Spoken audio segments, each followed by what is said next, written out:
माँ Gayatri recording studio Madhepur चूड़ी बाजार।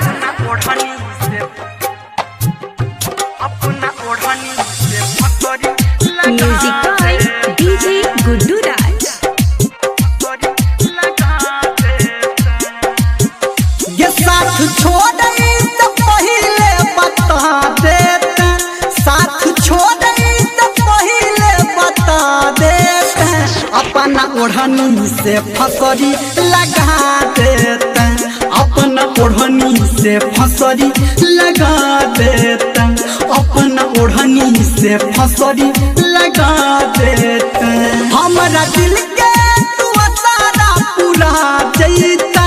हमारा दिल के तू सारा पूरा जैता,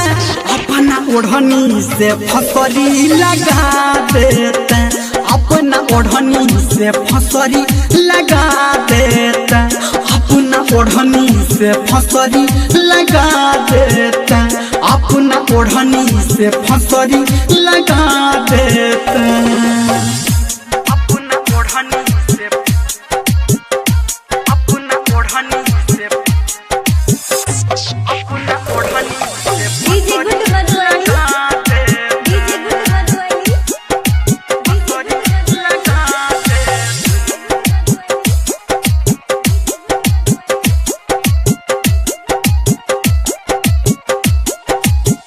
तू एहन सिला देला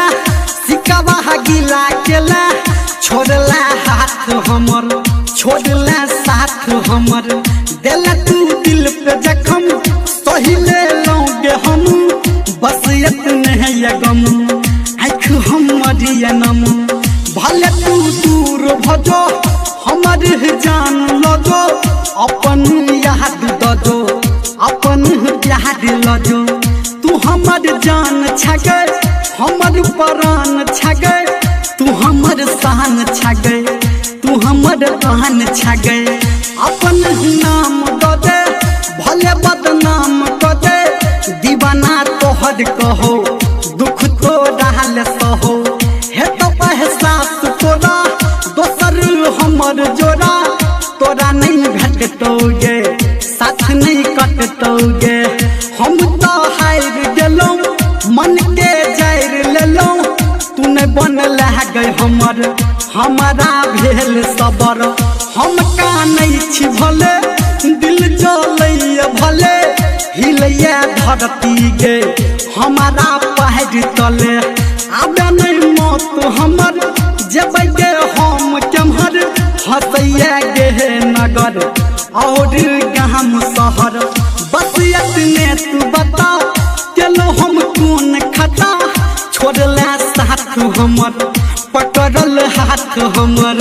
के अपना चेहरा के काला देखा देता, अपना चेहरा के कालापन देखा देता, अपना ओढ़नी से फसरी लगा देता, अपना ओढ़नी से फसरी लगा देता, अपना ओढ़नी से फसरी लगा देते, अपना ओढ़नी से फसरी लगा देते, अपना ओढ़नी से, अपना ओढ़नी से, अपना ओढ़नी से डीजे गुड्डू मधुवाली, डीजे गुड्डू मधुवाली,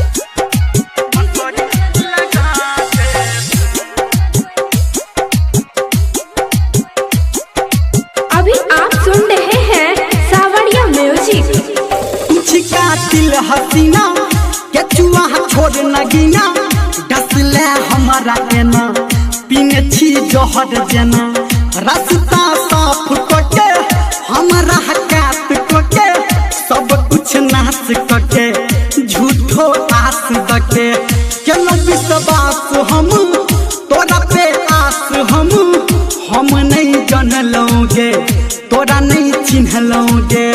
दिल के चीर देला मिठ मिठ पीर देला, की जान केला हमर प्राण लेला, तुझ मासूम बड़े तब किया मन डरे, मन तो हद काला फंस गेलो हम साला, भेला तू दोसर के खोजी है नहीं तेसर के लोग उरे तो हाला गाँव में टोला टोला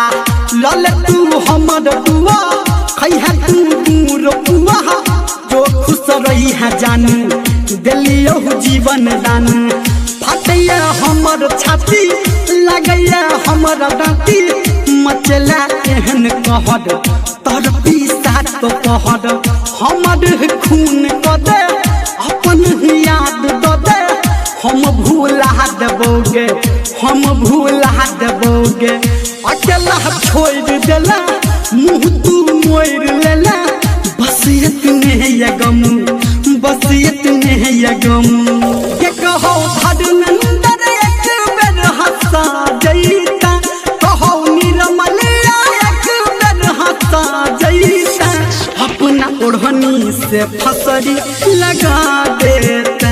अपना ओढ़नी से फसरी लगा देता अपना ओढ़नी से फसरी लगा देता अपना ओढ़नी से फसरी लगा देता।